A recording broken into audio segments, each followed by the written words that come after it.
आप प्यार हमें सुख से न जीने देगा। आपका प्यार हमें सुख से न जीने देगा। जहर भी पीना जो चाहूंगा न पीने देगा। ये जिंदगी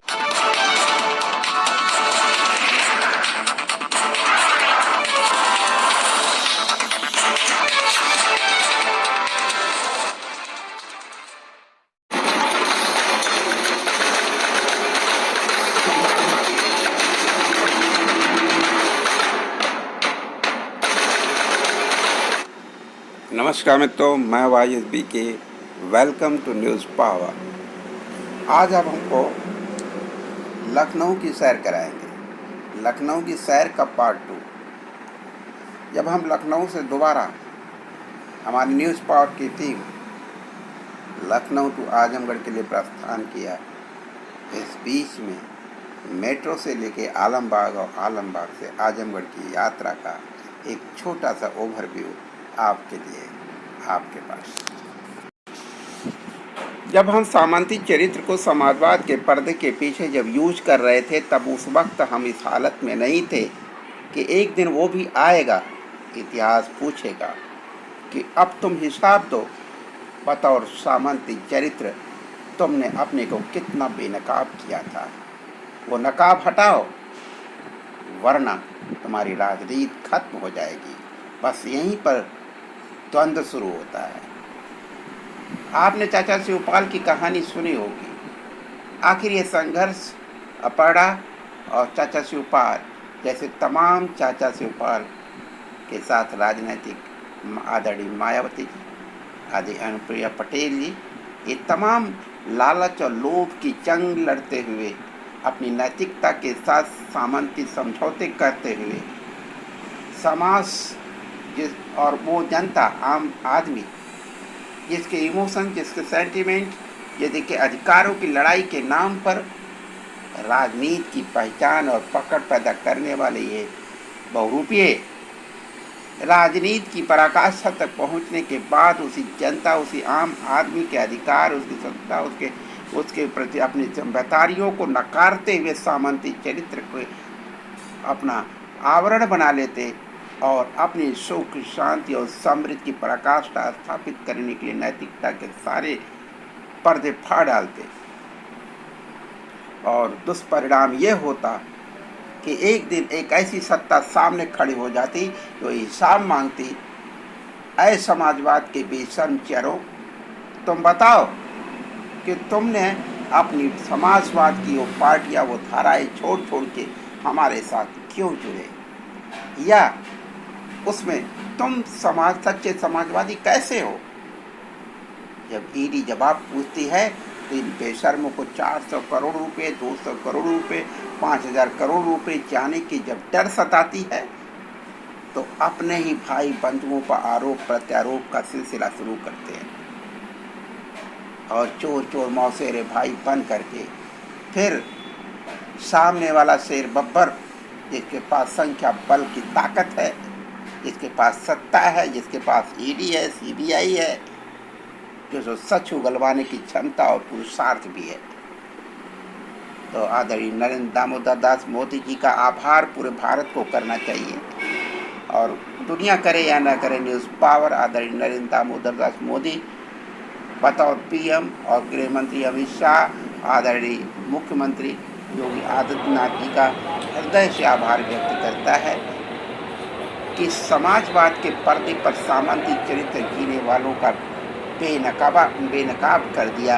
आपने अपने ही उस तेजाब, उस केमिकल के उस राजनैतिक डब्बे में डालकर कि इनकी बेशर्मी अपने आप साफ साफ दिखाई देने लगी जनता को कि देखो, समाजवाद के पर्दे पर राजनीति करने वाले, समाजवाद की बातें करने वाले कितने बेनकाब और कितने बेशर्म और कितने जलील हरकतें करने वाले लोग, अरबपति खरबपति बन चुके, तुम्हारे नाम लेकर, तुम्हारी जातियों का उद्बोधन कर, तुम्हारी जाति राजनीति करके, लेकिन तुम्हारे लिए कुछ नहीं किया।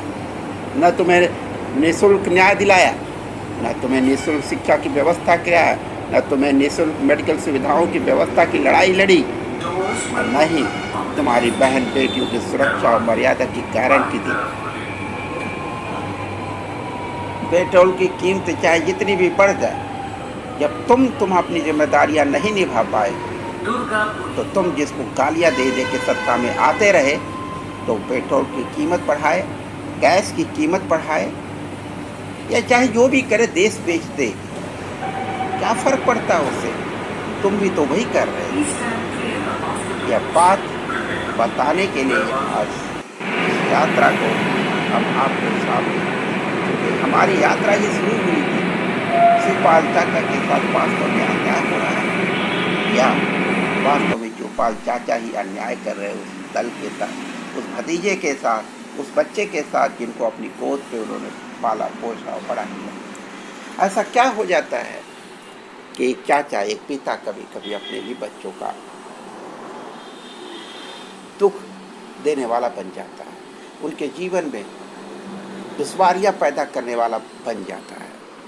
ऐसे चाचा हो, ऐसे पिता हो, ऐसे गार्जियन, ऐसे अभिभावक जिनकी नियति और जिनकी सोच और जिनका दिखावा अलग अलग रास्ते पर होते हैं, वो लोग ही अपनी व्यक्तिगत जीवन को ही दुश्वारियों से भरते हैं।